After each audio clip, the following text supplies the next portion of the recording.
Sunrisers હૈદરાબાદે Indian premier league 2024માં તેની ત્રીજી જીત હાંસલ કરી. ટીમે વર્તમાન સિઝનની 23મી મેચમાં પંજાબ કિંગ્સને 2 રનથી હરાવ્યું. મંગળવારે મોહાલીના મહારાજા યાદવેન્દ્રસિંહ ઇન્ટરનેશનલ ક્રિકેટ સ્ટેડિયમમાં પંજાબના કેપ્ટન શિખર ધવને ટોસ જીતીને પ્રથમ બોલિંગ કરવાનું પસંદ કર્યું હતું. પ્રથમ બેટિંગ કરવા હૈદરાબાદે 20 ઓવરમાં 9 વિકેટ 182 રન બનાવ્યા હતા, જેના જવાબમાં પંજાબની ટીમ 20 ઓવરમાં 6 વિકેટે 180 રન જ બનાવી શકી હતી.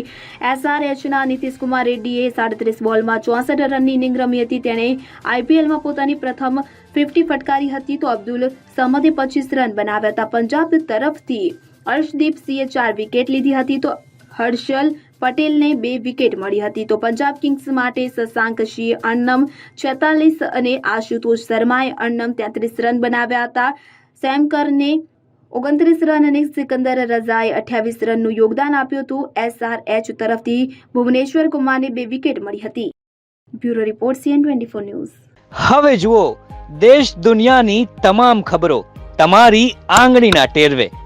ઉઠાવો મોબાઈલ અને Google Play Store પરથી ડાઉનલોડ કરો અમારી CN24 ન્યૂઝ મોબાઈલ એપ.